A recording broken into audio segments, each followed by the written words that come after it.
Hello friends, sorry guys, ഇതുപോലെ നിങ്ങളും തുമ്മാറുണ്ടാവും. എന്തുകൊണ്ടാണ് ഈ തുമ്മലുണ്ടാകുന്നത്? എവിടെ നിന്നാണ് ഈ തുമ്മൽ വരുന്നത്? ഇതിനെ കൊണ്ട് വല്ല ബെനിഫിറ്റും ഉണ്ടോ? അതുപോലെ തന്നെ നമ്മൾ തുമ്മുമ്പോൾ മുതിർന്നവരൊക്കെ പറയാറുണ്ട് കർച്ചീഫ് യൂസ് ചെയ്ത് മറച്ചു പിടിക്കൂ, അല്ലെങ്കിൽ കൈകൾ ഉപയോഗിച്ച് മറച്ചു പിടിക്കൂ എന്നുള്ള കാര്യങ്ങൾ പറയാറുണ്ട്. അതൊരു റൈറ്റ് വേ ആണോ? ഇങ്ങനെയുള്ള കാര്യങ്ങൾ നിങ്ങൾ ആലോചിച്ചിട്ടുണ്ടോ? കുറച്ച് ഇതുമായിട്ട് ബന്ധപ്പെട്ടുള്ള അൺനോട്ടീസ്ഡ് ആയിട്ടുള്ള ഫാക്ട്സുകളാണ് നമ്മൾ ഇന്ന് പരിചയപ്പെടാൻ പോകുന്നത്. ആക്ച്വലി തുമ്മൽ അല്ലെങ്കിൽ സ്നീസിങ് എന്ന് പറയുന്ന സംഭവം എന്ന് പറഞ്ഞു കഴിഞ്ഞാൽ ഒരു തരം പ്രതിരോധ മെക്കാനിസമാണ്. പ്രൈമറി ഡിഫെൻസീവ് മെക്കാനിസം എന്ന് പറയാൻ പറ്റും. നമ്മുടെ ശരീരത്തിന്റെ ഒരു പ്രൈമറി ആയിട്ടുള്ള പ്രാഥമികമായിട്ടുള്ള പ്രതിരോധ മാർഗമാണ് യഥാർത്ഥത്തിൽ തുമ്മൽ എന്ന് പറയുന്നത്. സംഭവിക്കുന്ന കാര്യം എന്ന് വെച്ച് കഴിഞ്ഞാൽ നമ്മളെ പുറത്തുള്ള ഒരു ഫോറിൻ പാർട്ടിക്കിൾ, നമ്മുടെ ശരീരത്തിന് ആവശ്യമില്ലാത്ത ഒരു ഫോറിൻ പാർട്ടിക്കിൾ, ഒരു ബാക്ടീരിയോ വൈറസോ ഡസ്റ്റ് പാർട്ടിക്കിളോ നമ്മുടെ മൂക്കിലെത്തുകയാണ്. മൂക്കിലെത്തുമ്പോൾ ആദ്യം തന്നെ തടയാൻ വേണ്ടി കുറച്ച് ആൾക്കാർ അവിടെയുണ്ട്. അതാണ് ഹെയർസ് അല്ലെങ്കിൽ രോമങ്ങൾ. കുറച്ച് രോമങ്ങളുണ്ട് നമ്മുടെ മൂക്കിൻ്റെ ഉള്ളിൽ. അപ്പൊ അത് കുറച്ച് തടഞ്ഞു നിർത്തും, കുറച്ചെണ്ണത്തിന് തടഞ്ഞു നിർത്തും. അപ്പൊ തടഞ്ഞു നിർത്താൻ പറ്റാതെ കുറച്ചെണ്ണം ഉള്ളിലോട്ട് കിടക്കുമല്ലോ, കുറച്ച് അണുക്കൾ ഉള്ളിൽ കയറും, അണുക്കളോ ഡസ്റ്റ് പാർട്ടിക്കിളോ കയറും.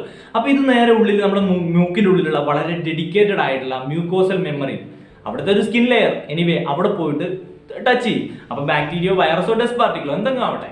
അപ്പോൾ ഇത് നമുക്ക് ഒരു ഇറിറ്റേഷൻ ക്രിയേറ്റ് ചെയ്യും. ഇറിറ്റേഷൻ ക്രിയേറ്റ് ചെയ്യുമ്പോൾ അവിടെ ഒരു റിഫ്ലക്സ് ആക്ഷൻ തുടക്കമായി. എന്താണ് റിഫ്ലക്സ് ആക്ഷൻ എന്ന് പറയുകയാണെങ്കിൽ, നമ്മളിപ്പം തീയിലോട്ട് കൈ കൊണ്ട് പോയി കഴിഞ്ഞാൽ പെട്ടെന്ന് തന്നെ നമ്മൾ പിൻവലിക്കില്ലേ, അതിനെയാണ് അങ്ങനെയുള്ള പെട്ടെന്നുള്ള സഡൻ ആയിട്ടുള്ള ഇൻവോളണ്ടറി ആക്ഷൻസിനെയാണ് നമ്മൾ പറയുന്നത് ഈ റിഫ്ലക്സ് ആക്ഷൻ എന്ന് പറയുന്നത്. വളരെ പെട്ടെന്ന് തന്നെ ടം എന്ന് പറഞ്ഞിട്ട് അതിനെക്കുറിച്ച് കൂടുതൽ നമ്മൾ പറയുന്നില്ല. നമ്മൾ പെട്ടെന്ന് ഈ സ്നീസിങ്ങിനെ കുറിച്ച് അല്ലെങ്കിൽ തുമ്മലിനെ കുറിച്ച് പറഞ്ഞു പോകാണ് ശ്രമിക്കുന്നത്. ഓക്കെ, അപ്പൊ നമ്മുടെ മൂക്കിൽ സംഭവിക്കുന്ന ഈ ഇറിറ്റേഷൻ സംഭവിക്കുമ്പോൾ നേരെ ആ സിഗ്നൽ തലച്ചോറിലെത്തുന്നു. അപ്പൊ തന്നെ നമ്മുടെ ശ്വാസകോശത്തിന് ഒരു ഇൻഫർമേഷൻ കൊടുക്കുന്നു. ശ്വാസകോശത്തിനോട് പറയാണ് നമ്മുടെ മൂക്കിൽ കുറച്ച് ഫോറിൻ പാർട്ടിക്കിൾസ് എത്തിയിട്ടുണ്ട്, അത് നമ്മുടെ ശരീരത്തിന് ആവശ്യമില്ല, അത് പുറന്തള്ളണം.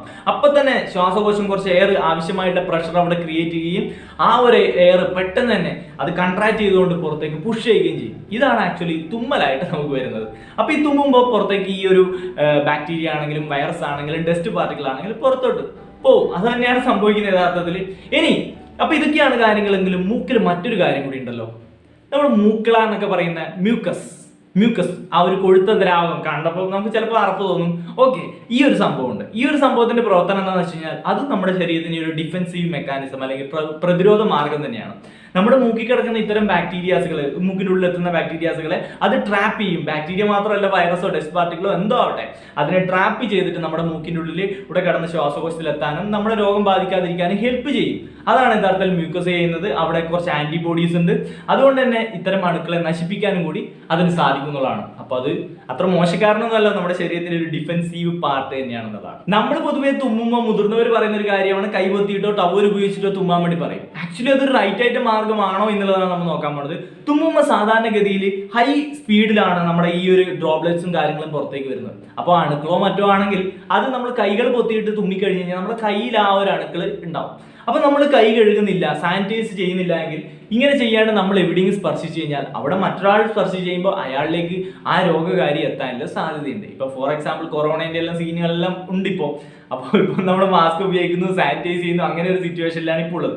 പക്ഷെ അല്ലാത്ത ഗതിയിൽ നമ്മൾ ഒരു വ്യക്തി ശുചിത്വം പൊതുവെ പാലിക്കാറില്ല. ഇപ്പൊ കല്യാണ സ്ഥലത്ത് പോയാൽ തന്നെ കല്യാണത്തിൽ പോയിട്ട് കൈ കഴുകാണ്ട് പോയിരിക്കും. അവസാനം ഭക്ഷണമൊക്കെ കഴിച്ചു കഴിയുമ്പോഴാണ് എവിടെയാ വെള്ളം തന്നെ നമ്മൾ നോക്കുന്നത്. ഇത് മലയാളികൾ പൊതുവെ സ്വഭാവമാണ്. അങ്ങനെ ആരെങ്കിലും ചെയ്തിട്ടുണ്ടെങ്കിൽ നിങ്ങൾക്ക് അനുഭവം ഉണ്ടെങ്കിൽ കമന്റ് ചെയ്യാം. ഓക്കെ, എനിവേ എനിക്ക് അനുഭവം ഉണ്ടെന്നുകൊണ്ടാണ് ഞാൻ പറയാൻ കാരണം. ടവൽ ഉപയോഗിച്ച് തുമ്മുമ്പോഴും ഇതുപോലെ തന്നെ നമ്മുടെ കയ്യിൽ അണുക്കൾ പറ്റാൻ സാധ്യതയുണ്ട്. കാരണം ഒരു തവണ തുമ്മി നമ്മളെ കർച്ചീഫ് മടക്കി പോക്കറ്റിൽ ഇട്ടു, വീണ്ടും ആ ഒരു കർച്ചീഫ് എടുത്തു, അപ്പൊ നമ്മുടെ കയ്യിൽ എവിടെയെങ്കിലും അത് ആ ഒരു അണുക്കൾ വരാനുള്ള സാധ്യതകളുണ്ട്. അപ്പം സ്വാഭാവികമായിട്ട് നേരത്തെ പറഞ്ഞ പോലെ തന്നെ നമ്മുടെ കയ്യിൽ അണുക്കൾ വന്നു കഴിഞ്ഞാൽ നമ്മൾ എവിടെയെങ്കിലും സ്പർശിക്കുമ്പോൾ അത് മറ്റൊരാളിലേക്ക് പോകാനുള്ള സാധ്യതകൾ കൂടുതലാണ്. അപ്പൊ അതൊരു നല്ലൊരു മെത്തേഡല്ല. അപ്പൊ നമ്മൾ ഇതുവരെ പറയാത്തൊരു മെത്തേഡ് ഉണ്ട്.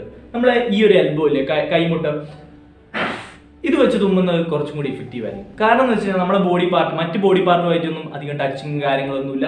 നമ്മൾ പൊതുവെ അവിടെ അധികം സ്പർശിക്കാറില്ല. അപ്പം ഈ ഒരു രോഗകാരി അധികം സ്പ്രെഡ് ചെയ്യാനുള്ള സാധ്യതയില്ല. അപ്പൊ കുറച്ചും കൂടി ഇഫക്റ്റീവായ മെത്തേഡ് ഈ ഒരു എൽബോ വെച്ച് തുമ്മുന്നതായിരിക്കും. അത് അധികം ആരും പറഞ്ഞു കൊടുക്കുന്നതായിട്ട് ഞാൻ കണ്ടിട്ടില്ല. എനിവേ അത് കുറച്ചും കൂടി ഇഫക്റ്റീവ് ആയിട്ടുള്ള മാർഗ്ഗമായിരിക്കും. ടവലിനെയും മറ്റേതിനെല്ലാം കാട്ടിയും കുറച്ചും കൂടി ഇഫക്റ്റീവ് ആയിരിക്കും. ഇതൊന്നും അല്ല, നമ്മൾ കൈവച്ച് തുമ്മുന്നുണ്ടെങ്കിൽ, കൃത്യമായി സാനിറ്റൈസ് ചെയ്യുന്നുണ്ടെങ്കിൽ ഈ ഒരു പ്രശ്നമൊന്നുമില്ല കേട്ടോ. കാരണം സാനിറ്റൈസിങ്ങും ഈ ഒരു മാസ്കുകളിലും കാര്യങ്ങളെല്ലാം ഇപ്പോഴാണ് നമ്മൾ ചെയ്യാൻ തുടങ്ങിയത്. കുറച്ചു കാലം മുമ്പ് ഈ വ്യക്തി ശുചിത്വമൊന്നും നമ്മൾക്ക് ഉണ്ടായിരുന്നില്ല. എന്തായാലും ഇനി അങ്ങോട്ട് ഈ ഒരു കൊറോണ ഉണ്ടാക്കിയ ഈ ഒരു മാറ്റം ജീവിതത്തിൽ ഈ ഒരു ഹൈജീൻ എന്ന് പറഞ്ഞ കാര്യം കീപ്പ് ചെയ്യാൻ നിങ്ങൾക്ക് പറ്റട്ടെ. അതുപോലെ തന്നെ വളരെ വേഴ്സായിട്ടുള്ള ഒരു സിറ്റുവേഷനിലൂടെയാണ് നമ്മൾ പോയിക്കൊണ്ടിരിക്കുന്നത്. എല്ലാവരും സേഫ് ആയിട്ടിരിക്കുക. ഓക്കെ, വെറുതെ അനാവശ്യമായിട്ട് പുറത്തിറങ്ങാൻ നിൽക്കരുത്. പുറത്തിറങ്ങുന്നുണ്ടെങ്കിൽ തന്നെ വളരെ അത്യാവശ്യത്തിന് മാത്രം ഇറങ്ങുക. മാസ്കും കാര്യങ്ങളെല്ലാം യൂസ് ചെയ്യുക, സാനിറ്റൈസർ യൂസ് ചെയ്യുക, എല്ലാ കാര്യങ്ങളും ഉപയോഗിച്ച് വളരെ സേഫ് ആയിട്ടിരിക്കാം. നിങ്ങൾ സേഫ് ആയിരിക്കുമ്പോൾ നിങ്ങളുടെ ചുറ്റുള്ളവരും സേഫ് ആയിട്ടിരിക്കും എന്ന് ഓർക്കുക. ആ ഒരു ചിന്ത എപ്പോഴും മനസ്സിലുണ്ടാവണം. അപ്പോൾ ഇന്നത്തെ വീഡിയോയിൽ ഇത്രയൊക്കെ ഉള്ളൂ. നമ്മുടെ വീഡിയോ ഇഷ്ടപ്പെട്ടെങ്കിൽ തീർച്ചയായിട്ടും ലൈക്ക് ചെയ്യുന്നതിനോടൊപ്പം ഒരാളിലേക്ക് ഷെയർ ചെയ്യാൻ ശ്രമിക്കുക, വലിയൊരു കമന്റ് രേഖപ്പെടുത്തുക. ഇതുപോലുള്ള എന്തെങ്കിലും അൺനോട്ടീസ്ഡ് ഫാക്ട്സ് നിങ്ങൾക്ക് അറിയാമെങ്കിൽ കമന്റ് ചെയ്യുക. അതുപോലെ തന്നെ നേരിട്ട് അറിയിക്കുകയാണെന്നുണ്ടെങ്കിൽ ഇൻസ്റ്റാഗ്രാമിൽ കോൺടാക്ട് ചെയ്യാം. നിതിൻസ് വേൾഡ് എന്നാണ് അതിന്റെ ID. ഇവിടെ ഞാൻ കൊടുക്കാം. അതിന്റെ ലിങ്ക് ഒക്കെ താഴെ ഡിസ്ക്രിപ്ഷൻ ഉണ്ടാവും, നിങ്ങൾക്ക് അറിയിക്കാവുന്നതാണ്. തുടർന്ന് വീഡിയോസ് കാണാൻ സബ്സ്ക്രൈബ് ബട്ടൺ ഉണ്ട്, ബെല്ലൈക്കൺ ഉണ്ട്, എവിടെ വെച്ചേക്കാം. ഓക്കെ, മറ്റൊരു വീഡിയോ വീണ്ടും കാണാൻ പറ്റുന്ന പ്രതീക്ഷയോടെ നിർത്തുന്നു. It's me Nitin Raj.